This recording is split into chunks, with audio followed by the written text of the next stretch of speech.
What's good, Divine Ones? It's your girl Adrienne with Divine Solutions 1111. Coming to spend some time with you and talk about some things. I decided today to um, shuffle on camera just so you guys can see that, this, yeah, I really do take the cards that just fly out and see what messages we get. I want to talk about a few things before I start shuffling the cards and laying out the cards. And this video is going to be, we're going to see what we get about love, right? I'm going to have a transparent moment here. Um, I lost my shit moment yesterday. just, yeah, just yeah, it was going on. I was, way over the top, very emotional yesterday. Kind of like, the period before the period, that time where you feel like everything is, heightened and real sensitive. And I was trying to figure out, because, I swear I feel like, which is probably TMI, but you'll learn that about me. I have very little filter. But I always feel like my period is like, do we get a break, ladies? Even though that is a very sacred time, you know what I'm saying? For us as divine feminines, but I'll get that's a whole nother video, right? So I bless that period, right? For more than the obvious reason, right? However, I had to really, after I really had this real, it was a purge, this real emotional meltdown, purging. It just felt like one thing after another, and I'm like, wait a minute, I'm divine. I'm a goddess. Hear me roar. What is going on, right? So I had to start asking, like, Spirit, what is this about? What is going on? Come to find out, and I think I've said it in a previous video. My sun and rising are in Sagittarius, but my moon and Venus are in Scorpio. So we have a full moon in Scorpio coming up on the 17th or the 18th, right? I think it's the 18th, but um, you can really feel the effects of the moon. I want to say 2 to 3 days prior to it becoming, full, new, waxing, waning, and then 2 to 3 days after, right? It's a whole other, that's another video, right? Just roll with me. So I find out, okay.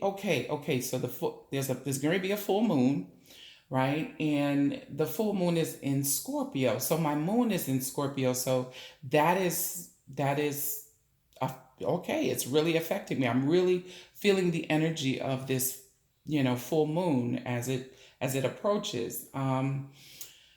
Another thing about the full moon is not only in Scorpio, but we're in Taurus season, which is Scorpio's opposite sign, right? In the 12 zodiac signs. So they are complete opposites, right? So that gives this a whole other meaning, so with Scorpio being the astrological sign that represents transformation, you know, birth and rebirth, or death and rebirth, and those hidden things, and wanting to really know, and dig deeper to understand like the mysteries of life, right? The moon, which is also symbolic or rules the divine feminine, Scorpio is a water sign, and the moon governs the divine feminine, right? And we're ruled by the cycles of the moon. It has a great influence. All of our ancestors and the indigenous people, which are all our ancestors, whether they're Native American or African or, from Cuba, whatever, the indigenous ones, especially the ancient indigenous ones, utilize planetary alignments, and they they live their life knowing their place in the universe and how the stars and the planets aligned and how they guided them, and the meaning, and they did things based on the moon, and the rising and setting of the sun and all these other kinds of different things.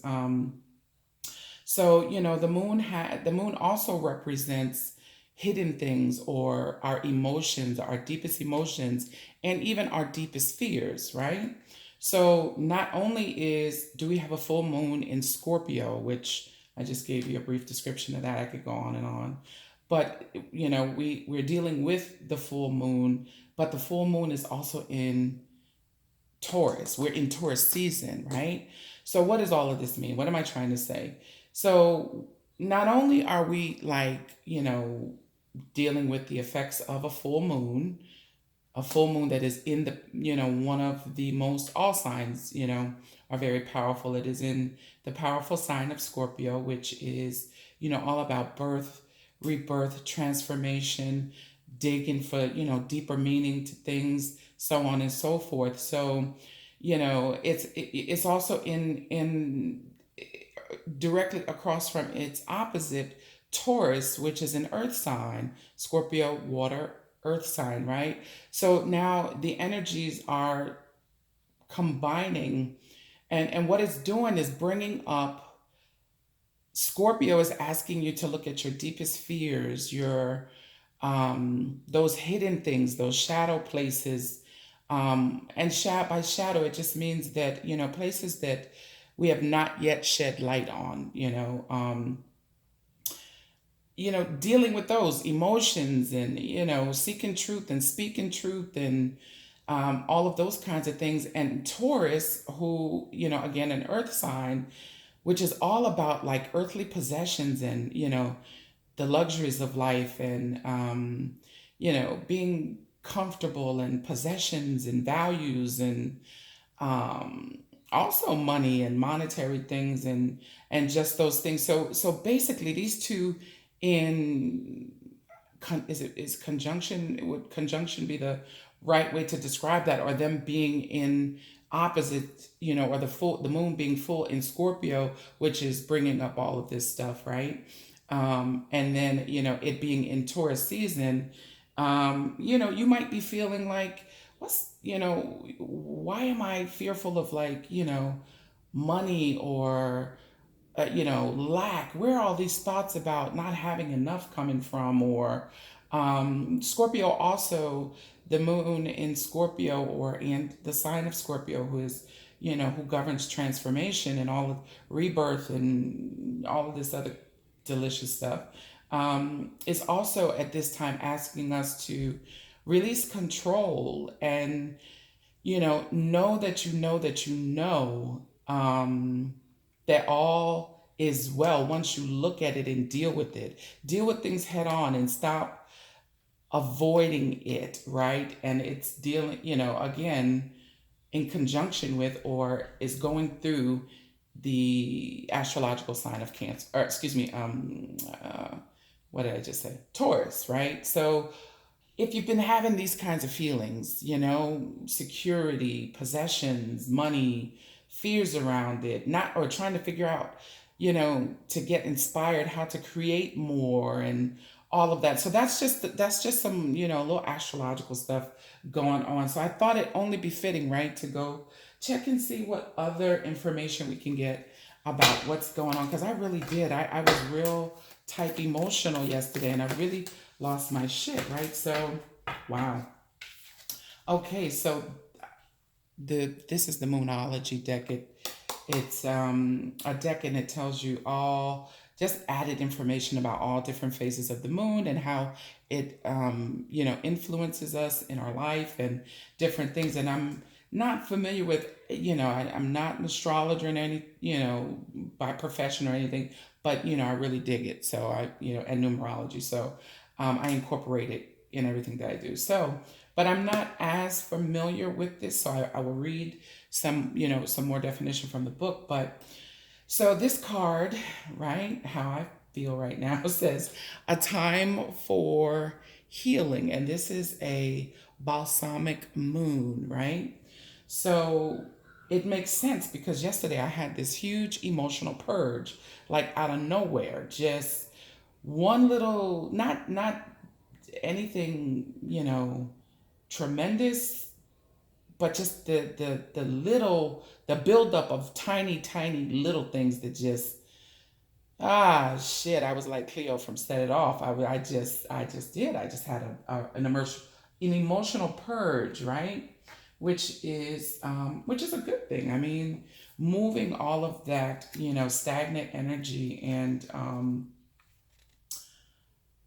getting rid of all that no longer serves, so that you can make room for the divine spirit of life, the Most High God, yes, the great I am, to, usher in the new. So let's see what additional meanings this card tells us. Okay, so pulling this card suggests that the past is in the past and a bright future is beckoning. Come on, somebody. God, shit, somebody might have to hold my damn mule. Listen, okay? However, before you take your next step, okay, shit, I got it. Okay, well, make sure that both you and the situation feel healed. This is not the time to paper over cracks or to simply pretend that everything is okay. Scorpio is telling you, listen, dig deep, tell the truth, seek deeper meaning, understanding, let go of control, that everything is okay. Rather, you still need a little more time to heal and soothe both yourself and anyone else in need. Then remind yourself that anything is possible if you believe. This is also time to, oh shit, here we go. This is also time to surrender and wait to hear guidance from the universe. Powerful insights can be had. If you know that someone or something really isn't good for you, this card is a reminder to surrender. Start to work on your belief in your dreams so you're ready when the time comes. Now, damn it, ain't that what I just said in a nutshell? My God. Okay. Attuned to the moon, when one is healed, all are healed. Additional meanings of this card. It's time to let go of the past. I'm going to throw this damn book. It's time to let go of the past. You are about to turn the corner. Hallelujah tonight. Now, if somebody ain't somewhere in their living room getting ready to do it, bust a damn lap, listen. You need more time to heal. Think about how this situation would look if everyone were healed. The teaching, patience is required at this time of the balsamic moon. It is a time for self-care as you slowly but surely prepare yourself for the new moon, which is just around the corner. Because we all know that after the full moon, and if you don't know, after the full moon comes the new moon.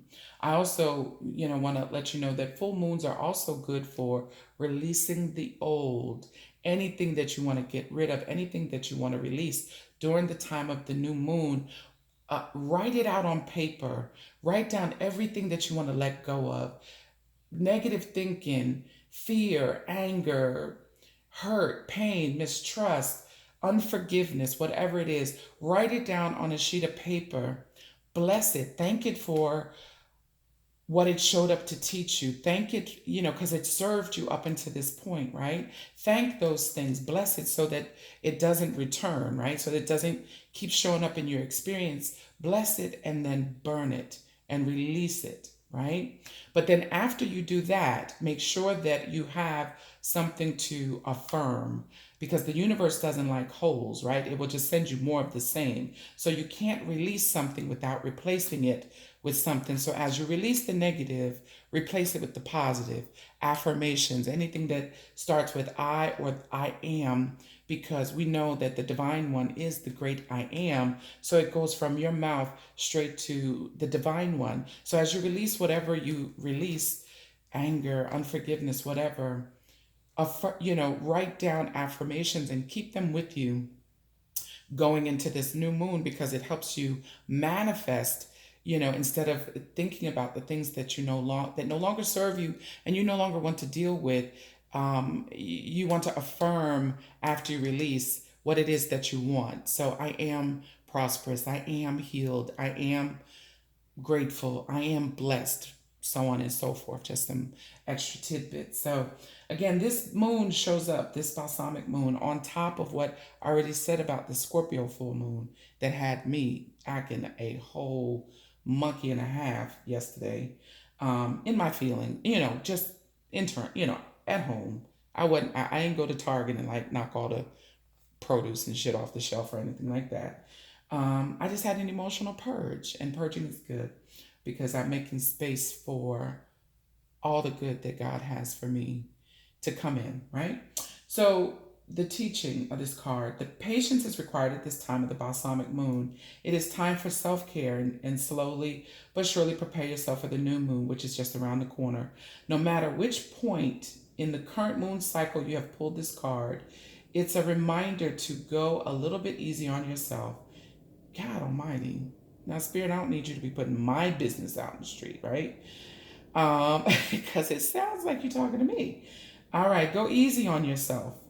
The time to step into your creatrix power will come soon enough. Give yourself the time that you need.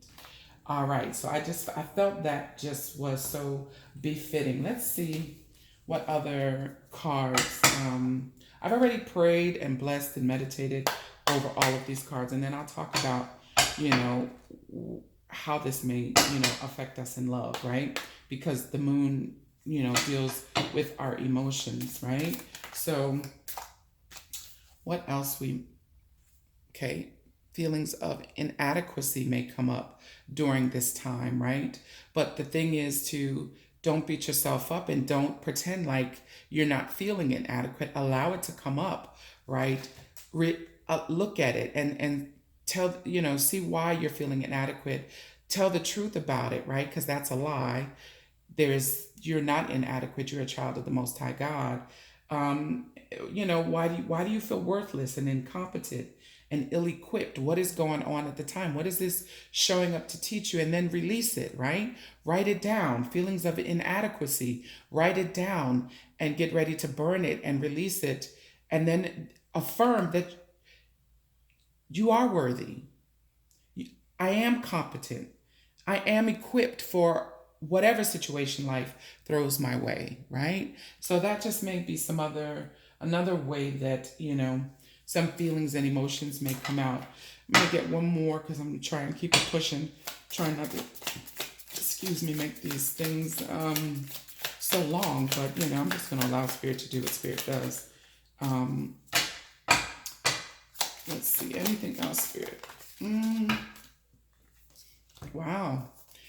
Hateful. Feelings of hate, hostility, vengeance, or being spiteful. Again, release that. Tell yourself that's a lie. That's a lie. But better yet, why? What? Explore, dig, feel. What could possibly have you feeling hostile, angry, vengeful during this time, right? And prepare to release it. And lastly, relieved. Hell, that's a good one.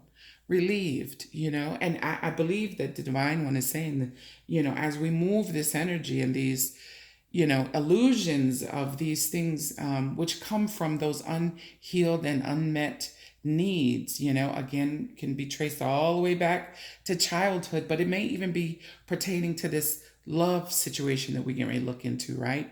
But as you release this stuff, you'll feel relieved, right? I believe that. So, as a reminder for myself, I think and speak and do things, when I am not I'm losing my shit moments, right? I stay pretty high vibrational. I believe in the affirmative, and, I do things, these things that are called affirmative prayers, right? So I felt that, since, it may bring up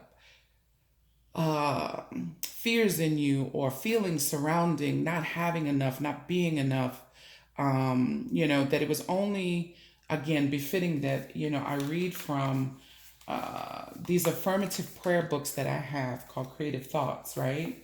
Um, and they're called affirmative prayers because when you speak to the divine one, when you pray, you don't have to beg and grovel and do all of this kind of stuff. You simply affirm what you know, or you ask in faith already, right? You ask as if it's already done, right? Because that's what faith is, and that's what we do, and that's all that needs to be done, right? So anyway, I wanted to read this one real quick and move on before we pull these cards. And it's entitled "God is my source and supply." So it says, as the quote by Ernest Holmes. Some of you may have heard of Ernest Holmes. And God will supply all our needs. This is a beautiful thought, that we are fed from the table of the universe. Ashe, ashe, ashe. And so it is, and so it is, and so it is. Ashe means truth. What I speak becomes my reality.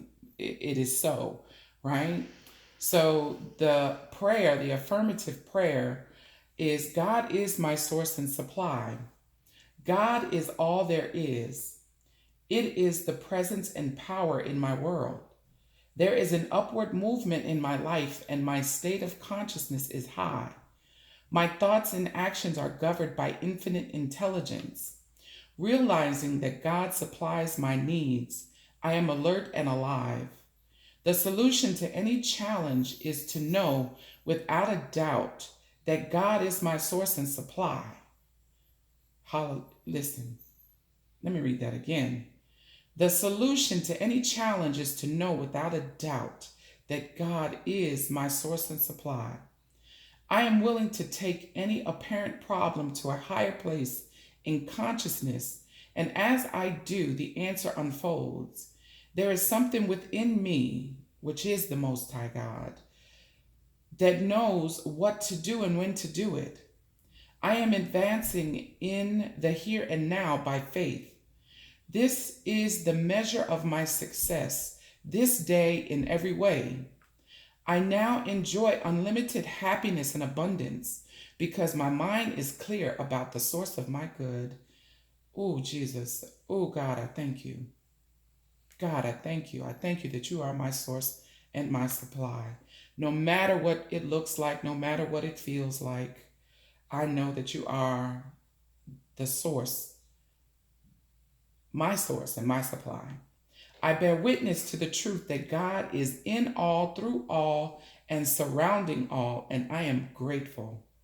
I now move to a place of freedom as I release my word to divine law. And God simply says yes. God simply says yes. God simply says yes. And so it is, and so it is, and so it is. Amen, amen, amen. Ashe, ashe, ashe. So, whatever you may be feeling, whether you realize, or believe that you're being affected by the moon in Scorpio, which is calling us to surrender and release control and to go deeper and tell the truth about these shadow sides and places of us, and, examine our core beliefs and values, and revolving around what Taurus brings up for us, and abundance, and the luxuries of life, and having enough, and all of these other kinds of things. um in everything, remember that God is your source, no matter what it looks like or feels like, right? So I wanted to check in and see what was going on for us romantically, in love or in relationship, whether it is, in love relationships, period. Take what resonates for you. Remember, um, divine masculine energy and divine feminine energy is not gender based. Roles may reverse. What you feel that I'm reading on the masculine side may apply to you, and what's on the divine feminine side may apply to whoever you're listening to this video for, right? Take it how it resonates, right? So what I'm going to do is, on the left side, I'm going to pull a card for the divine masculine, and I wrote notes here so that I can kind of sort of keep myself on track and remember exactly what it is that, or the order that I wanted it to come out in, right? But we're going to allow Spirit to do what Spirit does. So I am going to pull, I'm going to pull the cards and lay them out first. And then we'll talk about it, right? So left side, divine masculine, your man, your woman, whatever, however that energy resonates for you. Right side, divine feminine, okay? All right. I'm going to try to do one card per side. All right. Divine Spirit, give us a message. What message do you have? Okay, 2 fell out for the divine masculine, okay? All right. And we'll see how this resonates.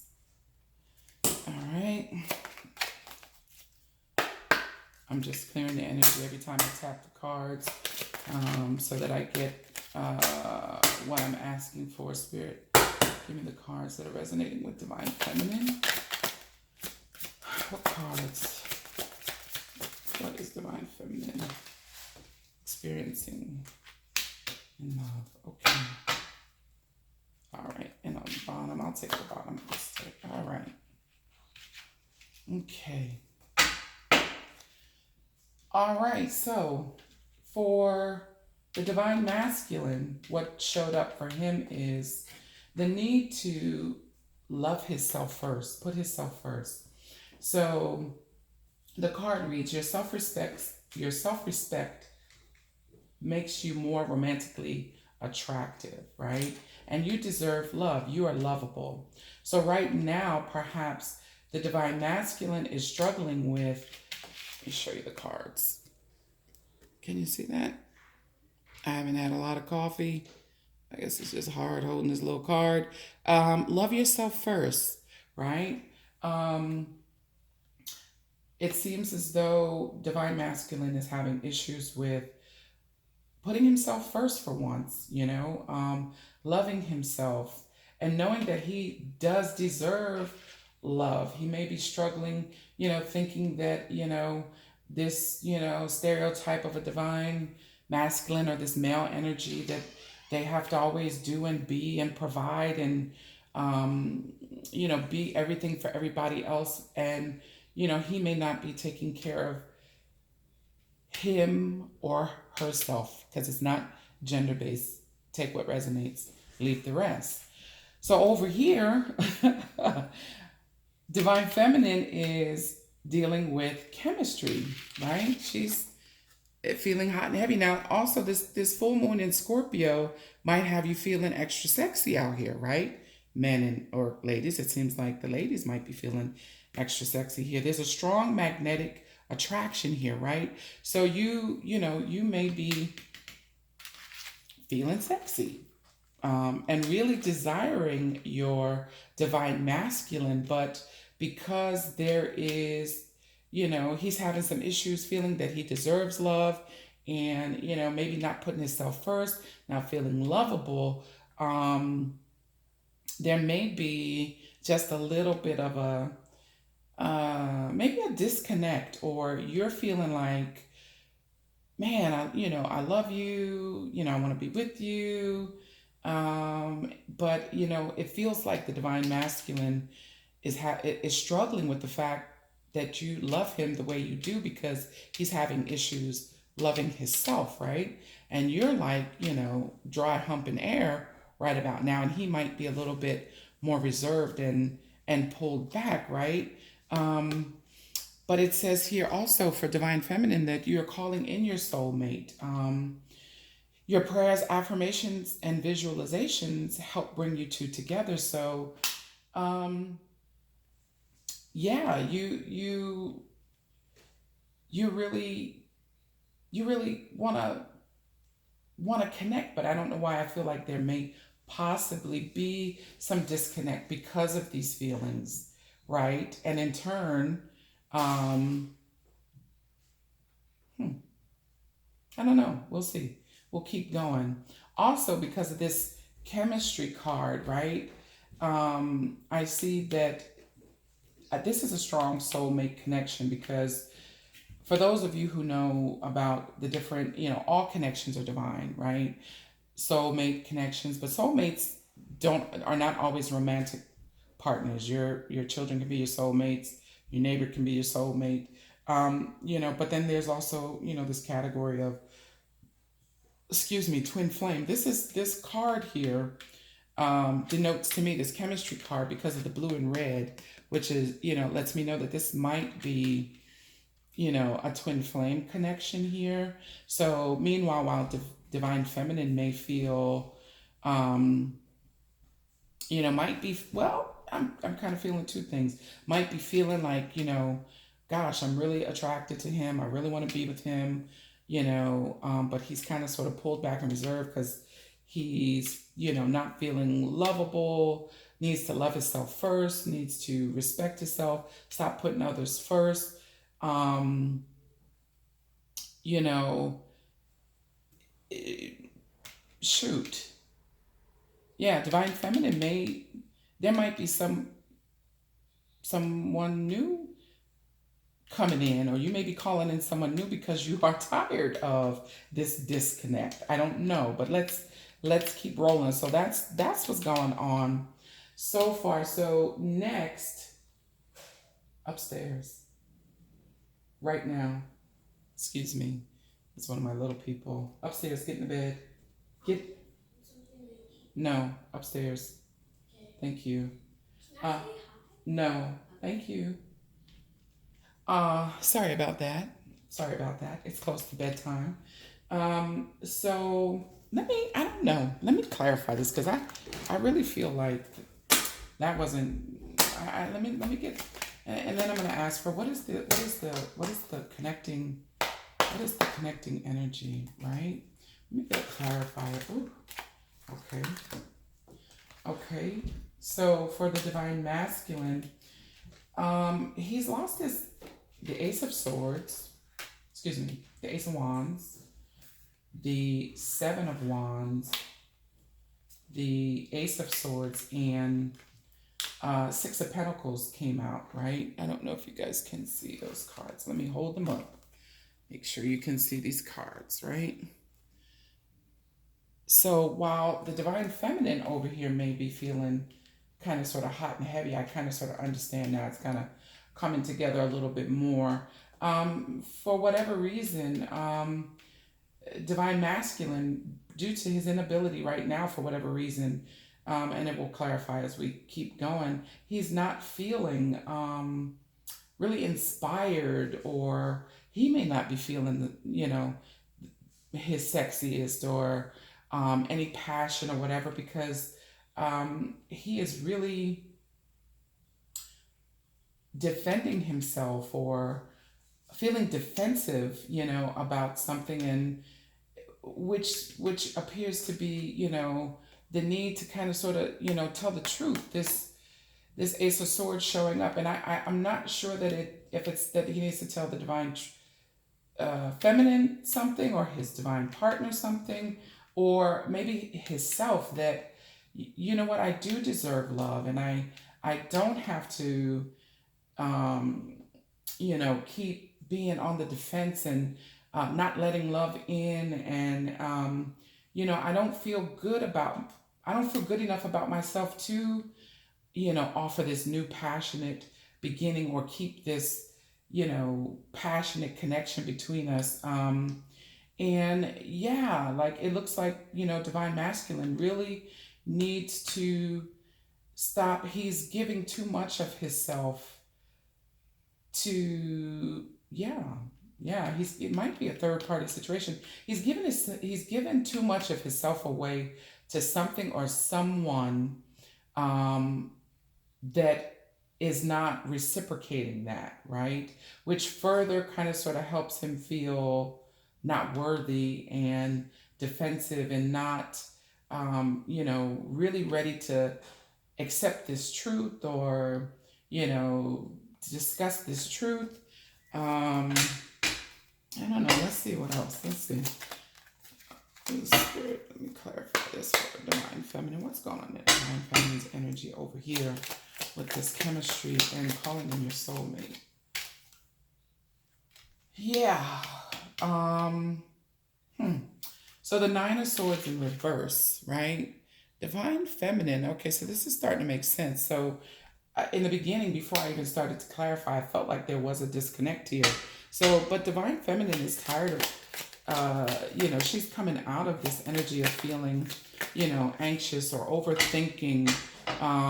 Like what's up with him? What's going on? Why is he not, um, you know, why is he not reciprocating, or why is he so withdrawn or defensive, or um, what is the breakdown in our connection, right? And so then we have the Five of Swords, which is more, which this breakdown over here, this disconnect um, from the divine masculine, or the way the divine feminine is perceiving this disconnect between her and the divine masculine, is creating conflict, and or this conflict, yeah, no, creating conflict, and which is having her, wonder, like, because she feels like he's playing mind games, or like, what is really going on, and what is going on in our connection. But whatever it is, I'm really tired of stressing about it, and I really, and don't even want to be bothered or put up with this conflict, or these mind games. And she may be perceiving this now. Remember, because this moon, this energy that we're in, is bringing up a lot of fears, a lot of shadow, or our darker sides that we're not paying attention to, which feels like, which has the divine feminine feeling maybe, rejection or abandonment issues, and things like that, because he is not, communicating his true feelings, right? Because this is all about him and has nothing to do with her. However, because of this divine connection, it is triggering these feelings in the divine feminine, which, I'm going to ask, what are the shadow sides? Yeah. And so, as I thought, there's a bit of a disconnect. So the Eight of Wands in reverse suggests that, there's not really a lot of communication going on right now, or no forward movement at this time. And the divine feminine is feeling like, I'm really kind of sort of getting tired of this, you know on again, off again kind of, way that we deal with each other, and um the way we communicate, right? But there is wild chemistry here. There is a divine connection. But what is happening is, I think that, Spirit is causing, the divine masculine to really go in and discover the fact that, in those hidden places, as well as the divine feminine needing to go in and do her work surrounding abandonment and rejection and all of this other stuff. But divine masculine is not, for whatever reason, feeling the most lovable right now. He doesn't love himself, and is even questioning, is he deserving of, you know